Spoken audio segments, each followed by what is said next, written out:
Hello नमस्ते दोस्तों, मैं आपकी सरोजा धाना और व्लॉग की शुरुआत हो चुकी है। आज का व्लॉग है मैंने बनवाया था पासपोर्ट और पासपोर्ट की वेरिफिकेशन आई हुई थी 1-2 हफ्ते से बादलपुर थाने में। मैं आज गई थी, मैंने उसकी ट्रैकिंग की चेक करी तो उसमें पता लगा मेरा बादलपुर थाने में वेरिफिकेशन के लिए पड़ा है। तो हम दोनों मम्मी बेटे ने एक साथ ही अप्लाई किया था, एक साथ ही हमारी डेट थी और मेरे बेटे की वेरिफिकेशन आ गई थी, उसकी हम करवा के आ गए थे दादरी चौकी से और उसका पासपोर्ट आ गया, मेरा नहीं आया। मुझे लगा अब उस दिन हम पुलिस वाली से बात करके आए थे, जो पुलिस वाली मैडम बैठती हैं वेरिफिकेशन के लिए। मैंने कि मेरी भी आ जाएगी, यहीं पे आएगी, एक ही एड्रेस है और सब कुछ में एक ही है, तो मैंने कि यहीं आएगी। तो हम उसको डॉक्यूमेंट दे के आ गए थे, मगर जब मेरे बेटे का पासपोर्ट आ गया और मेरा पासपोर्ट नहीं आया तो मेरे बेटे ने ट्रैकिंग देखी, जो ट्रैकिंग से पता लगा लेते हैं पासपोर्ट कहाँ अटका हुआ है। तो मेरे बेटे ने बताया, मम्मी आपकी वेरिफिकेशन बादलपुर में आई है और आप बादलपुर चौकी जाओ, वहाँ पे वेरिफिकेशन करवा के आओ। कोई ना, जैसे ही मुझे मेरे बेटे ने बताया मैं तुरंत निकली अपने बेटे के साथ। इतनी ठंड, जनवरी देखना कितना टेम्परेचर गिरा हुआ है, 29 दिसंबर का। धुंध भी है, ठंड भी है, वहाँ इतना कुछ था, फिर भी हम दोनों माँ बेटे गए। मेरा बेटा अभी ज़्यादा दिन का नहीं है, 19 साल का ही बेटा है। तो हम गए बाइक पे और उसके बाद में वहाँ जाके हमने पता किया कि जी हमें पासपोर्ट वेरिफिकेशन के लिए आए हैं। तो उन्होंने बताया अब ठीक है, हम आपको एक नंबर देते हैं, आप कॉल कर लीजिए। मेरे को दिया संदीप जी का नंबर। वो क्या हैं, उनका जो कितने स्टार हैं उनके पीछे मुझे नहीं पता। संदीप थे पुलिस वाले, उनका नंबर। बोले आप इनसे बात कर लो। मैंने उनसे बात करी, वो बोले मैडम आप ना छपरौला चौकी में आ जाइए, वहाँ पे मैं किसी को बोल दूँगा, आप डॉक्यूमेंट वहाँ दे देना, नहीं आप आना 6 बजे के बाद। मैंने कि 6 बजे के बाद मैं कैसे आऊँगी शाम को? मेरे हस्बैंड जी यहाँ है नहीं, मेरा बेटा भी इतना बड़ा नहीं है, उसको भी ट्यूशन जाना है, कोचिंग जाना है, तो मैं कैसे आऊँगी? बोले नहीं यहाँ तो नहीं, और आपको वहीं आना पड़ेगा। मैं हमारी वेरिफिकेशन तो यहाँ आई है। बोलो मेरी नींद खराब मत करो, पूरी रात मैं ड्यूटी करके आया हूँ और मेरी नींद खराब मत करो, मेरे पास कॉल मत करो, वहाँ आ जाना और मैं आपकी वेरिफिकेशन कर दूँगा, डॉक्यूमेंट ले आना। उन्होंने मुझे एक दिन कितने डॉक्यूमेंट बता दिए, बिजली का बिल लाना और प्लस पंचायत में पंचायत मालिक से लिखवा के लाना, जो यानी सरपंच या प्रधान से लिखवा के लाना। और क्या बताया था उन्होंने, और उन्होंने बोला मेरे से राशन कार्ड लाना और 1-2 डॉक्यूमेंट बताए जो मुझे याद नहीं है। मैं बोली भैया इतने थोड़ी लगते हैं डॉक्यूमेंट, मैं जिनसे मैंने अप्लाई किया वही तो लगेंगे। जैसे मैंने अप्लाई किया था अपना आधार कार्ड, पैन कार्ड और ड्राइविंग लाइसेंस, उससे मैंने अप्लाई किया था, वही लगने थे। ज़्यादा प्रधान का लिखा हुआ लेटर ले लेते हैं, भाई गांव से हैं आप लोग, किस गांव से हैं उसका ले लेते हैं। ठीक है जी, वहाँ पे बहुत वक्त बर्बाद हुआ हमारा, पूछताछ के आए। एक उनसे ऊपर मैडम थी पुलिस वाली, किसी ने बताया आप मैडम सर से बात कर लो। मैडम सर से बात करी, मैडम सर बोली ऐसे करो आप डाक में कागज़ दे दो, अपने पेपर जमा करवा दो, वो खुद अपने आप आ जाएंगे।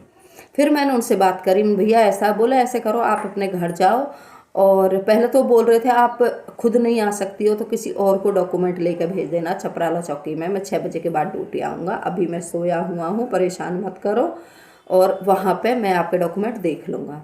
फिर जब मैंने बोला कि मैडम सर ने ऐसे बोला है कि आप डॉक्यूमेंट डाक में जमा करवा दो, तो वो बोले अब मैं आपकी वेरिफिकेशन करूँगा आपके घर जाके, आप कौन से गांव से हो वहीं से, और मुझे आप लपड़ेबाज लग रहे हो। और ऐसे करके उन्होंने फ़ोन काट दिया। फिर मैंने 1-2 बार और फ़ोन ट्राई किया, उन्होंने मेरा फ़ोन नहीं उठाया। तो क्या पुलिस वाले इसीलिए होते हैं? पुलिस वाले तो होते हैं हमारी मदद के लिए, वहाँ बैठे हैं, गवर्नमेंट सैलरी दे रही है, हमारा इन पे पैसा जाता है, जो हमसे टैक्स में और उसमें पैसा लिया जाता है, उससे सैलरी दी जाती है गवर्नमेंट को। तो पुलिस वाले किस लिए हैं? पुलिस वाले हमारी सेवा के लिए बैठे हैं। तो प्लीज़ मैं आज इसी के ऊपर व्लॉग बना रही हूँ। मैं बहुत परेशान हुई हूँ और मेरी वेरिफिकेशन अभी भी नहीं हुई है। अब शाम को मैं अपने बेटे को बोलूँगी डॉक्यूमेंट वहाँ पे दे देगा छपरौला चौकी में, और मैंने गांव में भी बोल दिया अपने में, मैंने कि भैया कोई पुलिस वाला आए तो वेरिफिकेशन हो जाएगी।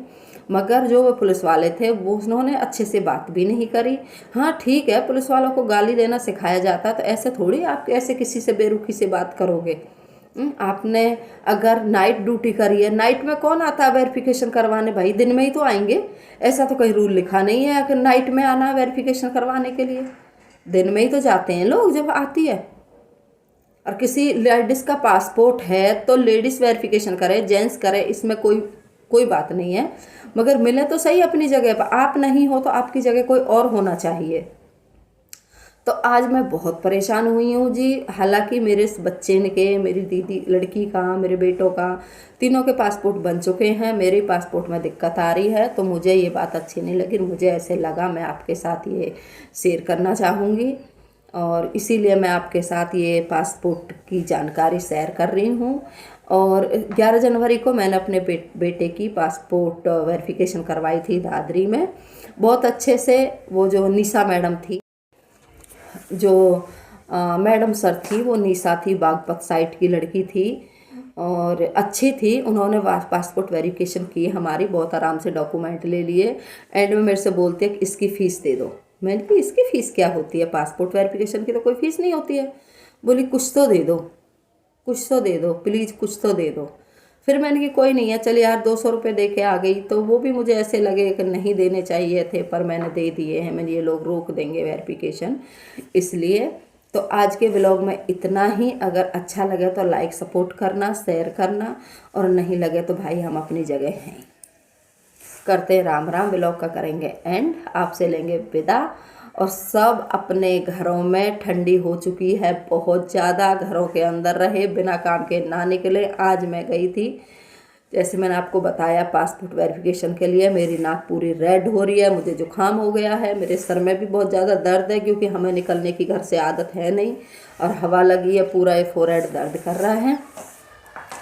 और घर से भी निकले ठंड में, धुंध भी है, कोहरा बोलते हैं जिसको हम।